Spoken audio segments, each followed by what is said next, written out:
오늘 주시는 하나님의 말씀은 신명기 8장 1절부터 16절까지입니다. 신명기 8장 1절에서 16절입니다. 구약성경 274페이지입니다. 구약성경 274페이지. 신명기 8장 1절에서 16절입니다. 내가 오늘 명하는 모든 명령을 너희는 지켜 행하라. 그리하면 너희가 살고 번성하고 여호와께서 너희의 조상들에게 맹세하신 땅에 들어가서 그것을 차지하리라.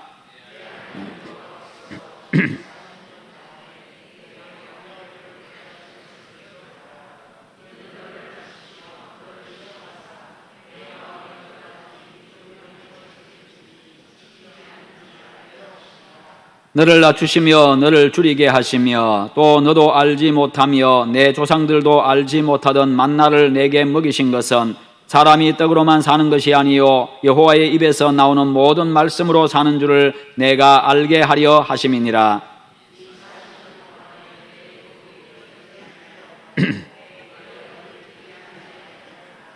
너는 사람이 그 아들을 징계함 같이 내 하나님 여호와께서 너를 징계하시는 줄 마음에 생각하고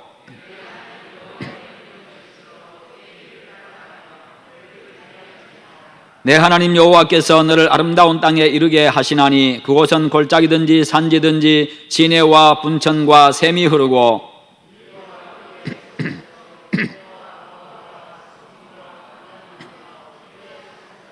내가 먹을 것에 모자람이 없고 내게 아무 부족함이 없는 땅이며 그 땅의 돌은 철이요 산에서는 동을 캘 것이라.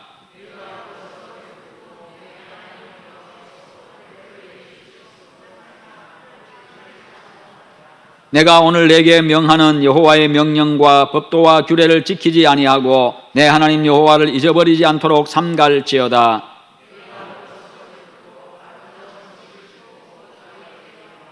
또 내 소와 양이 번성하며 내 은금이 증식되며 내 소유가 다 풍부하게 될 때에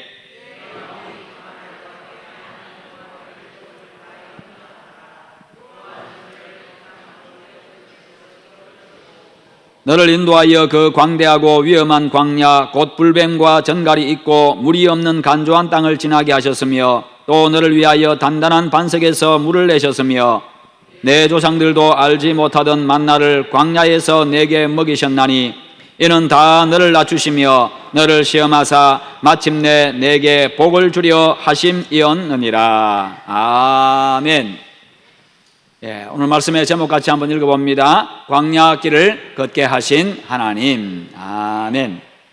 여러분, 하나님께서 하시는 일은요, 그 어떤 일도 아무리 작은 일도 가치 없고 의미 없고 목적 없는 일은 없습니다.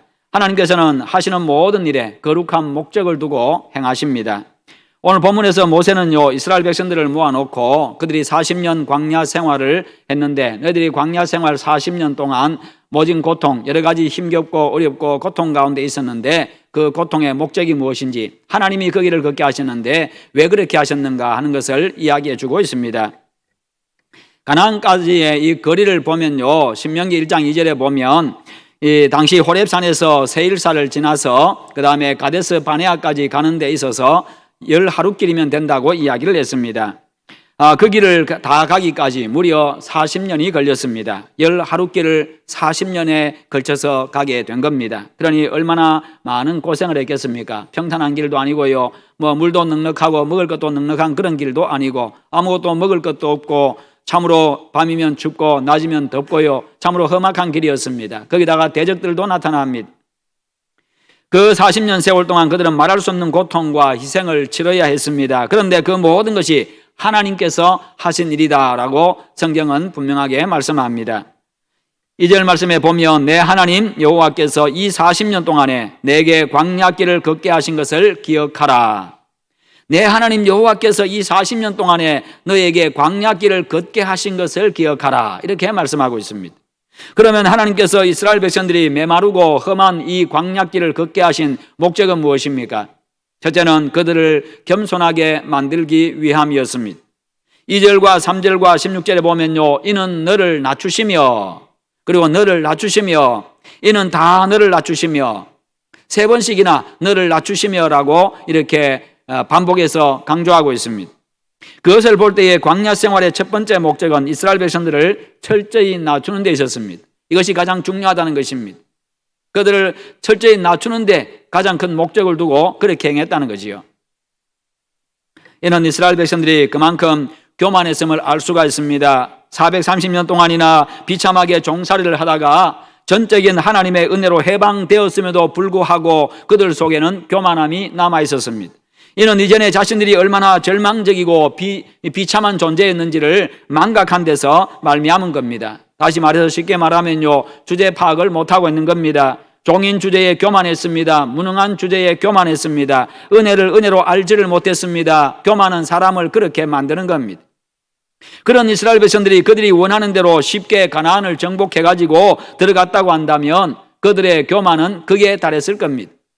뿐만 아니라 오늘 성경에도 보면요, 뭐라고 말씀하고 있습니까? 12절에 보면 내가 먹어서 배부르고 아름다운 집을 짓고 거주하게 되며 또 내 소와 양이 번성하며 내 은금이 증식되며 내 소유가 다 풍부하게 될 때에 내 마음이 교만하여 내 하나님 여호와를 잊어버릴까 염려하노라. 여호와는 너를 애굽 땅 종되었던 집에서 이끌어내시고 그 다음에 쭉 하나님의 역사들을 말씀하고 있습니다. 그들의 마음이 교만했기 때문에 광야 생활 가운데서요, 좀 힘들고 불편하고 어려우면 원망하고 불평하고 돌을 들어서 모세를 치려 하고요, 그런 일들이 발생했습니다. 뿐만 아니라 그들이 또 쉽게 가나안 땅에 들어갔다고 한다면, 그리고 그곳에서 많은 것들이 정식되면서 풍부하게 살아갈 때에 마음이 교만해지기 쉽다는 것입니다. 그렇게 되면 여호와를 잊어버리고 하나님의 은혜 다 잊어버리고 하나님을 떠난다는 겁니다. 하나님을 떠나면요, 결국 하나님을 대적하는 자가 되고 마는 겁니다. 하나님은 교만한 자는 망하게 하십니다. 이스라엘이 가나안 땅에 들어간 것은 전적으로 하나님의 은혜였습니다. 그들 스스로 애굽에서 나올 힘도 없었지요. 스스로 광야에서 살아갈 능력도 없었습니다. 자기들 힘으로 가나안 땅을 점령할 그런 능력도 없습니다. 하나님께서 그들을 애굽 땅에서 전적인 은혜로 해방시켜 주셨고요, 40년 광야 생활 가운데서 먹을 것 주셨고 입혀주셨고 대적들로부터 보호해 주셨고요, 전적으로 하나님의 은혜 속에서 40년을 살았습니다. 매일매일 기적을 체험하면서 그렇게 40년을 광야 생활을 했습니다. 가나안 족들과 전쟁에서 이기게 하십니다. 결국 가나안 땅을 정복하게도 하셨습니다.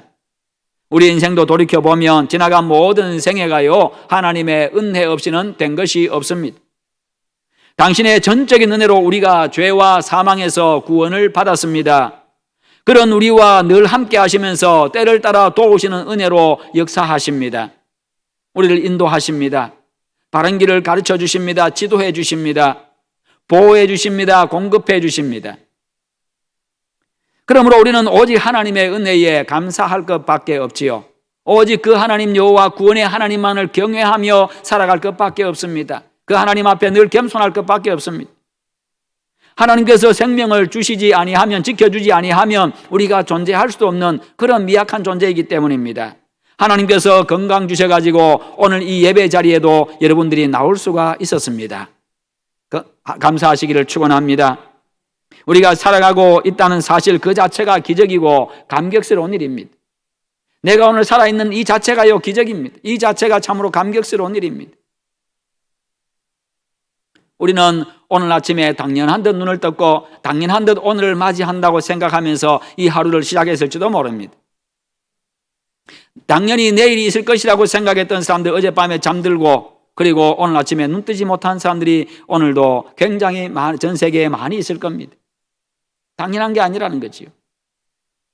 내가 오늘, 내가 내일 그것을 당연하게 맞이할 수 있는 것은 없습니다. 내가 하는 것이 아니기 때문에요.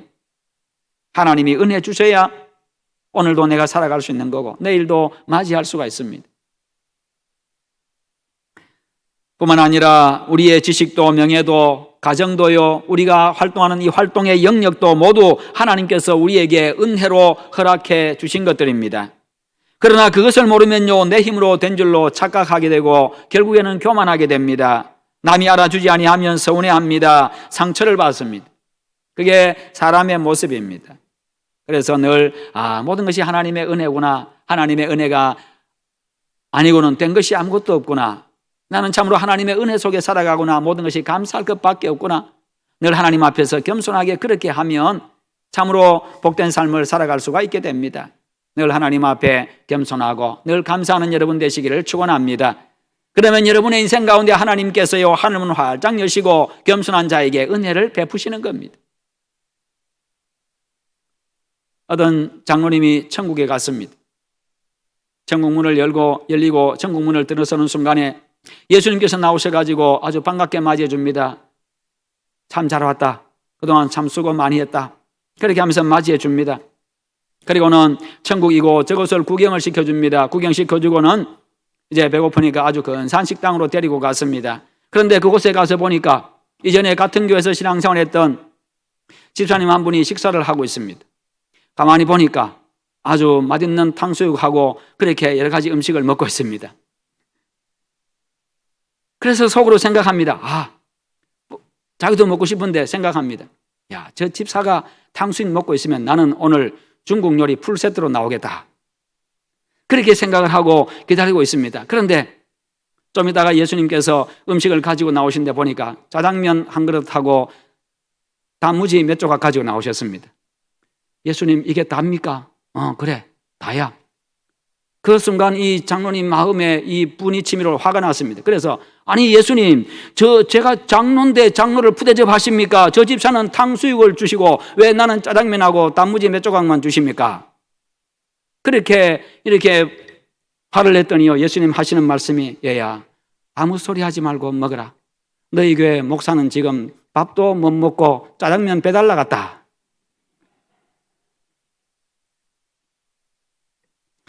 여러분, 천국에서 상은 타이틀로 직분으로 받는 게 아닙니다. 천국에서는요 교만한 사람이 받을 상은 없어요. 그러니 이 땅에서 사람들이 알아주고 내 이름 드러나는 것에 집중할 필요가 없습니다. 거기에 목맬 필요가 없습니다. 우리가 이 땅에 사는 동안 낮아져서 섬길 때 진정으로 하늘에서 영광의 면류관이 있는 줄 믿으시기를 축원합니다. 뿐만 아니라 이름 없이 빛도 없이 섬기며 살아갈 때요 이 땅에서도 주님의 위로가 있고요 이 땅에서도 하나님께서 은혜와 복을 베푸시는 겁니다. 그러므로 이 땅에 사는 동안 그저 낮아져서 섬기기를 힘써야 할 것입니다. 스스로 자신을 늘 쳐서 복종시켜야만 가능합니다. 내가 전적으로 하나님의 은혜로 살아간다는 이 사실을 늘 기억하고 살아가야 겸손해질 수 있고 그렇게 섬기며 살아갈 수가 있습니다. 내가 높아지려고 하면 갈등이 생깁니다. 불평이 나옵니다. 그러면 그 속에서 또 다툼이 발생을 합니다. 내가 낮아지면요 마음이 그렇게 평안할 수가 없습니다. 내가 낮아지면요 아무것도 거리낄 것이 없어지는 겁니다. 그러면 마음의 평안이 찾아옵니다. 위로가 넘쳐납니다. 모든 관계에서 평화도 찾아옵니다. 사랑의 마음도 겸손해서 나오는 거지요. 내가 낮아지면요 내 마음을 상하게 했던 그 사람도 사랑하게 됩니다. 내가 낮아지면요 남의 허물보다도 나의 허물이 더 먼저 보이게 되고 내 눈에 가시처럼 보였던 그 사람이 문제가 아니라 사랑 없는 내가 문제였다는 사실을 깨닫게 되는 겁니다. 그러면 문제가 해결됩니다. 그러면 결국에는요 모든 게 용서가 되고 용납이 되고 그러면서 화해가 이루어집니다. 베드로전서 5장 5절과 6절에 이런 말씀이 있습니다. 우리 같이 한번 읽어봅니다.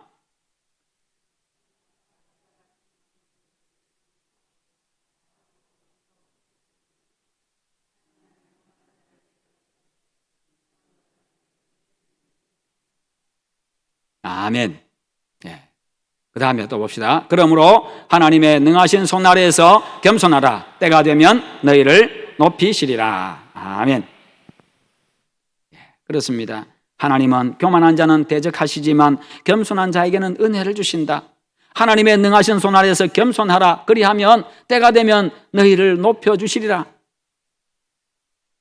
교만한 사람이 받는 징계와 겸손한 사람이 받는 복을 말씀하고 있습니다. 교만한 사람은 하나님이 대적하심으로 말미암아 망하고 죽게 됩니다. 겸손한 사람은 은혜를 받고 영광스럽게 됩니다. 여러분, 하나님께서 대적하시면 살아남을 자가 없습니다. 잘 될 사람이 없습니다. 그러나 하나님이 은혜를 베푸시면요 그 누구도 빼앗을 자 없고요 누구도 막을 자가 없습니다. 그토록 겸손은 귀한 겁니다. 겸손은 거룩한 겁니다. 겸손은 예수님의 성품이기 때문입니다. 그래서 겸손한 사람은요, 예수님을 닮은 사람입니다. 예수님께서 마태복음 11장에서 그렇게 말씀하셨지요. 수고하고 무거운 짐진 자들아 다 내게로 오라. 내가 너희를 쉬게 하리라. 그렇게 말씀하시면서 너희는 내게 와서 배우라. 나는 마음이 겸손하고 온유하니 내게로 와서 배우라고 말씀하십니다. 예수님의 겸손을 배우라. 온유함을 배우라. 그러니 겸손한 사람, 온유한 사람은 우리 주님 닮은 사람입니다. 주님 닮은 사람에게 하나님이 복 주시지 않겠습니까? 우리가 세상 살면서 광야같이 메마르고 부족하고 불편하고 힘들 때도 참 많을 겁니다. 그것은 하나님께서 나를 겸손하게 만드는 과정입니다. 나는 하나님의 은혜가 아니면 안 되는 연약하고 부족하고 어리석은 존재입니다. 나는 하나님의 보호하심이 필요하고 공급하심이 절대적으로 필요하고 하나님의 인도하심이 절대적으로 필요한 존재입니다. 하나님의 은혜 없이는 내가 살 수가 없는 존재입니다. 하나님만 바라보며 살게 해주십시오. 이렇게 고백할 때까지 하나님께서 광야길 위에 세워서 연단해 가시는 것입니다. 하나님 앞에 그렇게 고백할 때까지. 이 연단의 과정을 잘 거치고 나면요, 하나님의 때에 하나님께서 우리를 높여주시고 은혜와 큰 복을 베풀어 주실 것입니다. 그 은혜와 복을 누리는 여러분 되시기를 축원합니다. 두 번째로 하나님의 말씀대로 사는 훈련을 시키기 위해서 광야의 40년 그 고난의 길을 허락해 주셨습니다. 2절 하반절에 보면요, 너를 시험하사 내 마음이 어떠한지 그 명령을 지키는지 지키지 않는지 알려 하심이라. 16절 중반절에 보면요, 너를 시험하사라고도 되풀이해서 말씀하십니다. 이처럼 하나님께서 이스라엘 백성들을 광야에서 40년 동안 방황하게 하신 것은 그들의 마음이 어떤지, 하나님에 대한 그들의 마음이 어떠한지, 하나님의 말씀을 잘 지키는지 지키지 않는지 그것을 알기 위해서 시험하신다, 테스트해 보신다. 그리고 그들에게 하늘 양식 만나를 먹게 하신 것은 사람이 떡으로만 사는 것이 아니라 여호와 입에서 나오는 모든 말씀으로 사는 줄을 알게 하려 하심이라. 사람이 밥만 먹고 사는 존재가 아니라는 겁니다. 여호와 하나님의 말씀을 먹어야 되는 그런 존재, 그래야 산다는 것이요, 그런 영적인 존재라는 겁니다. 동물하고는 다르다는 겁니다. 그런데 그들은요, 하나님의 이 기적적인 은혜 속에 살면서도요, 그 은혜를 잊어버리고 시시때때로 하나님을 불신앙하고 하나님께 불순종했습니다. 주의 종 모세에 대해서는 원망과 불평만 되풀이합니다. 그로 인해 가지고 연단의 세월이 40년이었습니다. 하나님의 연단으로 종종 가정이나 교회나 직장 등에서 인간관계의 어려움을 겪을 수도 있습니다. 혹은 건강이나 물질 등 여러 종류의 시련도 당할 때가 있을 것입니다. 그럴 때 하나님의 선한 섭리를 믿고 인내하면서 주님 앞에 겸손하게 엎드려서 은혜를 구해야 합니다. 그렇지 아니하면 원망하게 되고, 그렇지 아니하면 불평하게 되고, 문제가 잘 해결되고 나면 교만하게 됩니다. 은혜를 은혜인 줄 모르게 됩니다. 그러면 하나님의 은혜가 떠나게 되는 겁니다. 이제는 새롭게 결단해야 할 때입니다. 힘들고 어려울 때일수록 인내하며 하나님 앞에 엎드리시기를 축원합니다. 그러면 광야길 위에서 여러분들은 하나님을 만나게 될 것입니다. 그러면 광야에 묻혀있는 하나님의 선한 섭리가 여러분의 눈에 보이게 될 것이고, 광야길에 묻어있는 하나님의 사랑이 보이고 은혜를 경험하게 될 것입니다. 사랑하는 성도 여러분, 하나님은 우리가 연단되어서 정금같이 나오기를 기대하십니다. 그러기에 우리에게는 시험 중에도 소망이 있습니다.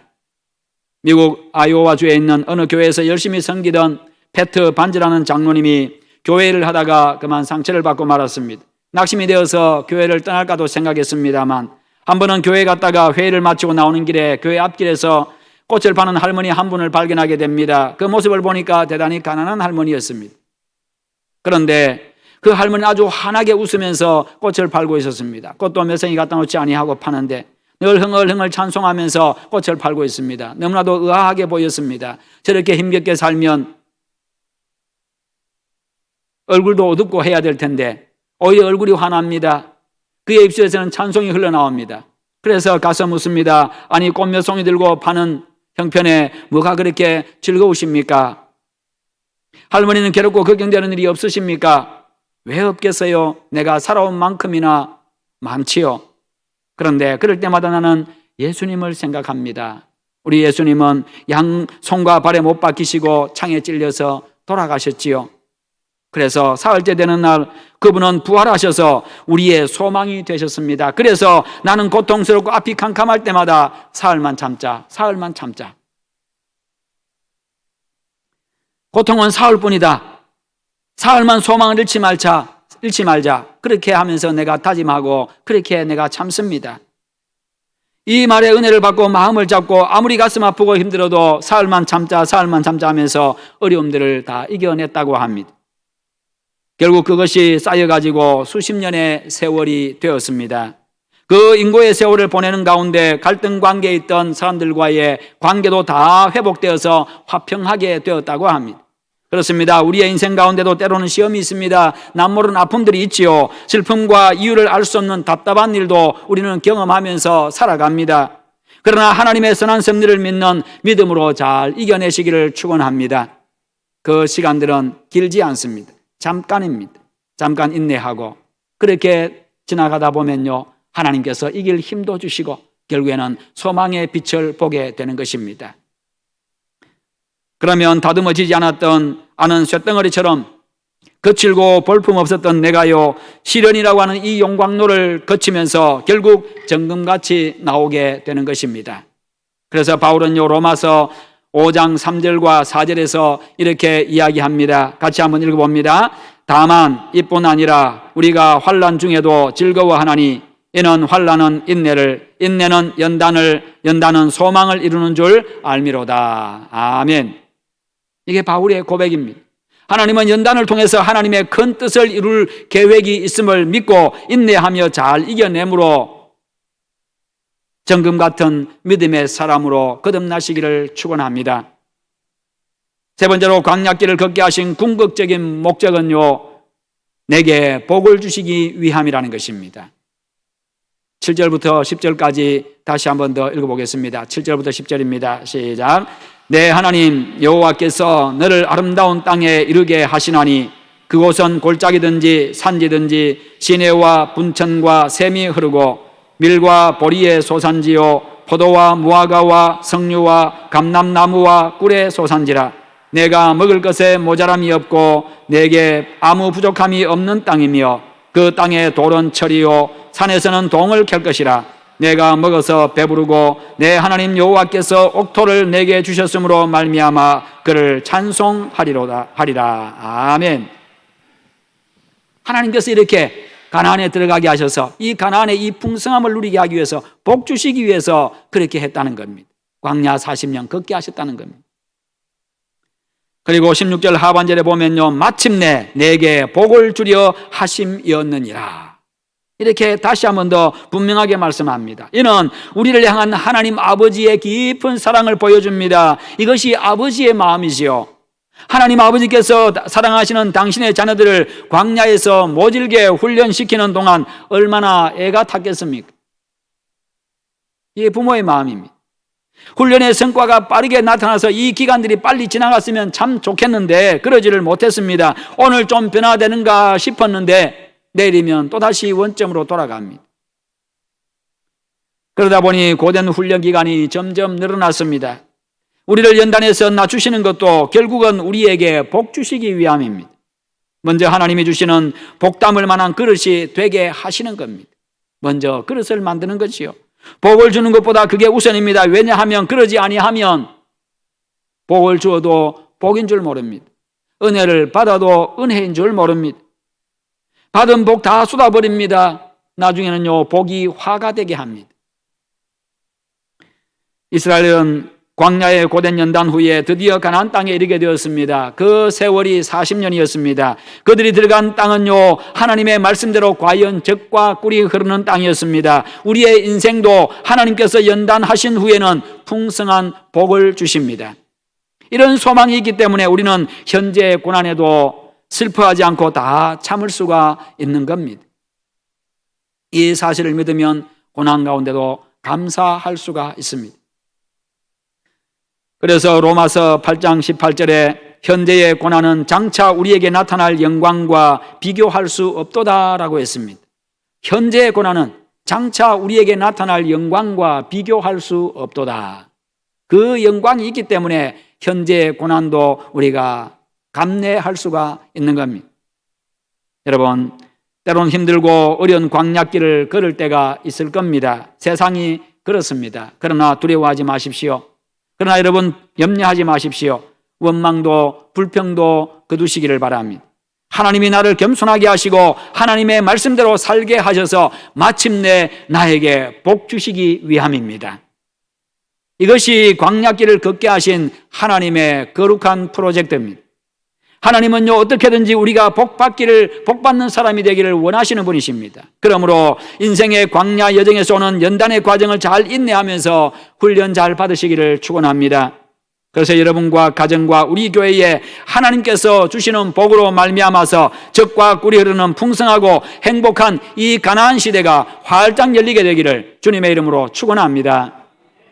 우리 한번 기도하십시다. 기도하실 때 하나님께서 나에게 때로는 광야와 같은 인생을 허락해 주시지만 그런 연단의 과정을 주시지만 하나님의 선하신 섭리와 하나님의 목적을 믿고 하나님 앞에 감사하며 인내할 수 있는, 감내할 수 있는 그런 자가 되게 하시옵소서. 그래서 하나님께서 마침내 나에게 복 주시는 것을 경험하게 하시옵소서. 우리 다 함께 기도하십시다. 기도하겠습니다. 하나님 아버지 감사합니다. 오늘도 우리에게 말씀 주셔서 감사합니다. 우리 하나님 아버지, 하나님께서 우리에게 복 주심을 감사합니다. 구원하시고 우리의 인생을 주관하시고 이끌어 가심을 감사합니다. 우리 인생에 때로는 광야가 나타납니다. 여러 가지 하나님 아버지 힘들고 힘겹고 어려울 때가 있습니다. 억울한 일도 있습니다. 답답한 일도 있습니다. 아플 때도 있습니다. 부족할 때도 있습니다. 하나님이여 캄캄할 때도 있습니다. 하나님, 그럴 때마다 이 모든 과정들 하나님께서 나 통과한 후에는 나에게 마침내 복 주시기 위하여서 나를 훈련시키는 과정임을 믿고 믿음으로 감내해 나갈 수 있도록 함께하여 주시옵소서. 아버지 하나님이여, 그리함으로 정말 우리의 인격이 성숙해지게 하시고 주님 닮은 모습으로 세워지게 하여 주시고 우리의 그릇이 더 커지게 하여 주시옵시며 하나님 보시기에 더 성숙한 모습으로 세워지게 하시옵소서. 하나님의 그 놀라운 사랑과 은혜에 늘 감사하며 찬송하며 살게 하시옵소서. 아버지 함께 하신 줄 믿습니다. 감사합니다. 감사합니다. 주님, 예수님의 이름으로 기도합나이다. 아멘. 주여 감사합니다.